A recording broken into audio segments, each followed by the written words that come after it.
பார்த்தேனேன்ட்டு மகிழ் திருமேனி ஒரு லவ் ஸ்டோரி பண்ணியிருந்தார். எத்தனை பேருக்கு தெரியும்? அதெல்லாம் எடுத்து வச்சிருந்தேன் பார்க்கலாம்ட்டு. அது பார்த்து அவரோட ஏகப்பட்ட இன்டர்வியூஸ்லாம் பார்த்து ஒரு 2 வாரமா தூக்கத்துல கூட அந்த மனுஷனோட பேஸ் வாய்ஸ் தான் கேட்டுட்டு இருந்துச்சு. விடாமுயற்சி ரிலீஸ்க்கு முன்னாடி சூப்பரா 2 வீடியோஸ் போடலாம்ட்டு என்னமா ப்ரிப்பேர் ஆயிட்டு இருந்தேன் தெரியுமா? உங்க எல்லாத்தையும் விட எனக்கு தான்டா ரொம்ப வருத்தம்ன்ற மாதிரி இருக்குது. இதே மாதிரி ஒரு சம்பவம் இதுக்கு முன்னாடி நடந்திருக்கு. லைக் என்ன கேட்டா தலைவனோட கெரியர்ல மிகப்பெரிய ஹைப்பான படம் வந்துட்டு என்னையே இருந்தால் தான் மதுரையெல்லாம் மதுரையாவே இல்ல, அலப்பறையெல்லாம் போட்டு கொன்னு கொளுத்திட்டு இருந்தானுங்க. அதே நேரத்துல பயங்கர பெரிய பட்ஜெட்ல ஐ படத்தை சங்கர் கொண்டாந்து ஒரு பயத்தை காட்டிட்டு இருந்தாரு. தமிழ்நாடு தாங்காத ஒரு இன்ஆர்கானிக் கிளாஷா இது ஆகிருமோன்ட்டு எல்லாரும் பேசிட்டு இருக்க போயே என்ன இருந்தால் இதே மாதிரி ஒரு 10 நாள் முன்னாடி போஸ்ட்மார்ட் ஆச்சு. இன்னைக்கு அவ்வளவு பெருசா பயமுறுத்தாத ஒரு சங்கர் படம் அஜித் படத்தோட கிளாஷ் ஆகுது. அதே மாதிரி தல படம் தான் போஸ்ட்போன் ஆகுது. போன வருஷமும் சரி இந்த வருஷமும் சரி. அதுக்கு நீ இவ்வளவு கிளியர் கட்டா அட்ட டு அட்ட நடக்கிற மாதிரி இருக்கணுமா என்னன்னு யோசிக்கிறப்போதான் லைட்டா சந்தேகங்கள் வருது.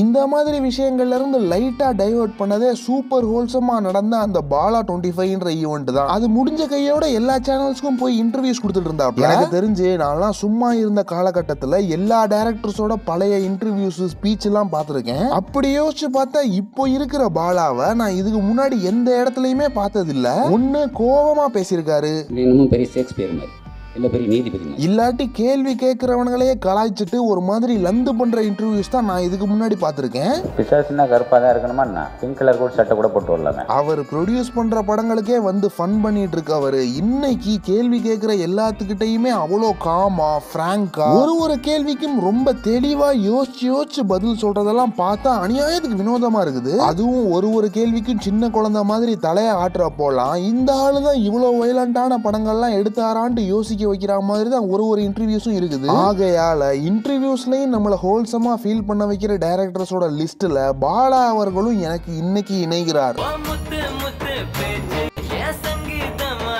கோபிநாத் அவர் நல்லா இன்டர்வியூ பண்ணியிருந்தாரு. அப்புறம் இன்னொருத்தர் கொஞ்சம் கான்ட்ரோவர்ஷியலா கேட்டுட்டு இருந்தாப்ல. இப்போ கடைசியா பரத்வாஜ் ரங்கன் எப்பயும் போல பெர்ஃபெக்டான ஒரு இன்டர்வியூ பண்ணியிருந்தாரு. ஆனா இது எல்லாத்துலயுமே பாலா அவர்கள்ட்ட கேட்ட 90% ஆஃப் கேள்விகள் வந்துட்டு ப்ரோவோக்கிங்கா தான் இருந்துச்சு. அந்த கேள்விகளுக்கெல்லாம் பாலா பதில் சொல்லணும்ன்ற அவசியமே இல்லைன்னு வச்சுக்கோங்களேன். ஆனா அந்த கேள்விகளையும் ரொம்ப ஆர்கானிக்கா எடுத்துட்டு அவர் மேல வைக்கிற எல்லா விமர்சனங்களுக்கும் லைக் ஏன் படங்கள் இவ்வளவு டிலே ஆகுது, ஏன் உங்க படங்கள்ல இவ்வளவு வயலன்ஸ் இருக்குது, ஏன் எல்லா ஆக்டர்ஸையும் ரொம்ப அழுக்கா காட்டுறீங்கன்ட்டு எல்லா கேள்விகளுக்குமே அவ்வளோ பிராங்கா ஆமா என் மேலதான் தப்பு, நான் தான் ரொம்ப சோம்பேறியான ஆமா என் வாழ்க்கையில அநீதிகளையும் கஷ்டங்களையும் தான் நான் அதிகமா பார்த்து வளர்ந்தேன். சோ அந்த மாதிரி படங்கள்லாம் எனக்கு பண்ணணும்னு தோணுது. இதுக்கப்புறம் என் படங்கள்ல ஆக்டர்ஸ் நல்லா காட்ட ட்ரை பண்றேன். இதுக்கு முன்னாடி படங்கள்ல கமர்ஷியலா ஒர்க் ஆகணும்ன்றதுக்காண்டி சின்ன என்னென்ன காம்ப்ரமைஸ் எல்லாம் பண்ணிருக்கேன்ட்டு எந்த ஒரு ஒளிவு மறைவும் இல்லாம அவ்வளோ காமா பதில் சொல்லிட்டு இருந்தாரு. இதுவே மித்த டைரக்டர்ஸா இருந்தா இன்டர்வியூஸ்ல ஏதாச்சும் பெரிய ஹீரோஸ்க்கு முட்டு கொடுத்து பேசுறது, லைக் எத்தனை மணிக்கு செட்டுக்கு வருவாரு, எத்தனை சப்பாத்தி சாப்பிடுவாருன்னுலாம் பேசுறது, இதெல்லாம் யாரா உன்கிட்ட கேட்டா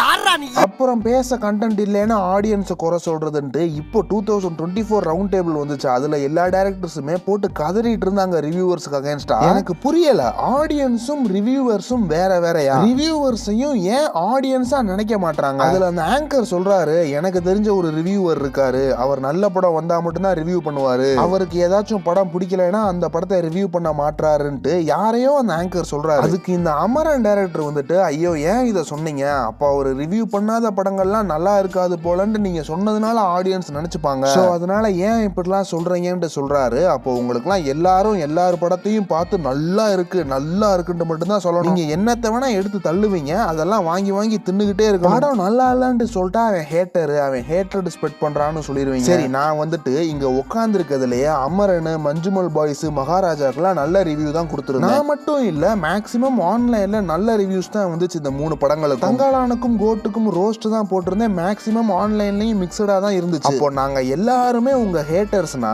யாரு தான் உங்களோட ஆடியன்ஸ்? உங்க படங்களுக்கு நல்ல ரிவ்யூஸ் கொடுக்குறவங்க மட்டும்தான் ஆடியன்ஸ், அவங்களுக்கு மட்டும்தான் நீங்க சோறு போட்டு வளர்ப்பீங்க அந்த மாதிரியா? இல்ல, நான் ஒன்னு கேக்குறேன், சார்பட்டா பரம்பரைக்கெல்லாம் யாராச்சும் நெகட்டிவ் ரிவ்யூ கொடுக்க முடியுமா? மங்காத்தா மாநாடுக்கெல்லாம் யாராச்சும் ரோஸ்ட் போட முடியுமா? அந்த ரவுண்ட் டேபிள்ல மகாராஜா டைரக்டர் சொல்றாரு, யாரு என்ன சொன்னாலும் கடைசியில நல்ல படம் என்டர்டெய்னிங்கா இருந்தா ஓட தான் போகுது, அவ்வளவுதான் பாயிண்ட். இங்க இருக்க யாருக்குமே ஒரு நல்ல படத்தை எடுத்துட்டு ரிவ்யூவர்ஸ் அப்படியே கெத்தா ஃபேஸ் பண்ற கட்ஸே யாருக்குமே இல்ல. லைக் நான் ஒரு படம் எடுக்கிறேன், முடிஞ்சா அதுக்கு நெகட்டிவ் ரிவ்யூ கொடுத்து பாருங்கடா பாப்போம்னு சொல்ற மாதிரி படம் எடுக்கணும். அதுதான் ஆடியன்ஸோட ஆசை, அதுதான் எனக்கும் ரொம்ப பெரிய ஆசை. ஏன்னா நானும் ஆடியன்ஸ் தான், எல்லா ரிவ்யூவர்ஸும் ஆடியன்ஸ் தான். அதை விட்டுட்டு நாங்க இஷ்டத்துக்கு தான் படம் எடுப்போம், அதை பார்த்துட்டு எல்லாரும் நல்லா இருக்குன்ட்டு தான் சொல்லி ஆகணும். நல்லா இல்லைன்னு சொன்னா ஹேட்டரு அது இதுன்ட்டு முத்திர குத்துவோம்னு சொல்லிட்டு இருந்தீங்கன்னா, எங்க வெங்கட் பிரபு கிட்ட பாரஞ்சித் எல்லாம் சொல்றாரு, என்னதான் ஆடியன்ஸோட நெகட்டிவ் ரிவ்யூஸ் கோட்டுக்கு வந்தாலும் கோட்டு தான் இந்த வருஷத்தோட மிகப்பெரிய கலெக்ஷன் சொல்லிட்டு சிரிப்பாங்க. இப்போ நான் சிம்பிளா ஒண்ணு கேக்குறேன், வெங்கட் பிரபு சூப்பரா ஒரு படம் பண்ணிட்டாருன்றனால கோட்டு 400 கோடி அடிச்சுச்சா,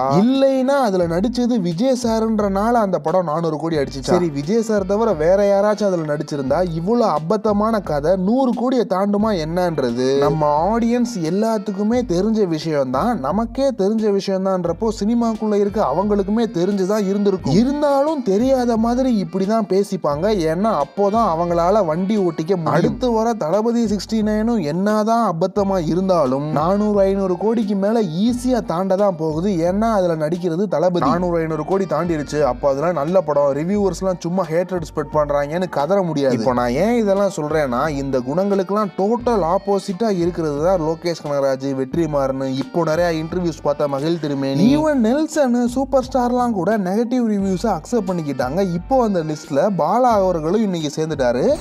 ஓ, நீ அப்படி வரியா? விமர்சகர்கள் எல்லாத்தையும் சேர்த்தே தான் சொல்றேன். 100 படம் பார்க்குறேன், நம்ம ஈஸியாக கண்டுபிடிச்சிருவான். ஆடியன்ஸை அவ்வளோ ஈஸியாக ஏமாத்திட முடியாது. இப்போ அவர் விட்டிருந்த எல்லா இன்டர்வியூஸையும் பாருங்க, டைரக்டர் பாலா அவரோட படங்களை எப்படியெல்லாம் அணுகிறதுன்றத கேட்கறதுக்கே அவ்வளோ அருமையா இருக்குது. நான் என்ன தப்பு பண்ணேன், இன்னும் என்னத்தை திருத்தணும்ட்டு எல்லாத்தையும் அவ்வளோ ஓப்பனா பேசிட்டு இருந்தாப்ல. நான்லாம் பாலா படங்களே பார்க்க மாட்டேன்பான்ட்டு மெல்லிய இதயங்களாக இருக்கவங்களுக்கும் ஒன்று சொல்லியிருந்தாரு, அதையும் வீடியோவோட எண்ட்ல சொல்றேன். என்ன பொறுத்த வரைக்கும் பாலா அவர்களோட பிலிமோகிராஃபி ஏன் ரொம்ப முக்கியம்னு சொல்லுவேன்னா, இன்னைக்கு என் ஃப்ரெண்ட்ஸ்லயே நிறைய பேரு நான் கடவுள், பரதேசி படங்கள்லாம் பார்த்தது இல்ல, பார்க்க மாட்டேன்னு சொல்லுவாங்க. உங்களால நான் கடவுள் கிளைமேக்ஸ பார்த்து கடக்கிற மனதைரியம் இருந்துச்சுன்னா அதுக்கப்புறம் உங்களால எவ்வளவு பெரிய ஹார்ட் ஹிட்டிங்கான சீன்ஸையுமே அசால்ட்டா பார்த்துடலான்றதா என்னோட சஜஷன். ஏன்னா உங்களுக்கு தெரிஞ்ச மாமாவோ சித்தப்பாவோ யாராச்சும் நான் கடவுள் வர்றப்ப காலேஜ் படிக்கிற ஏஜ்ல இருந்தாங்க அப்படின்னா அவங்ககிட்ட கேட்டு பாருங்க, அந்த டைம்ல அந்த படத்தை பத்தி புலம்பாத ஆளே இல்லை.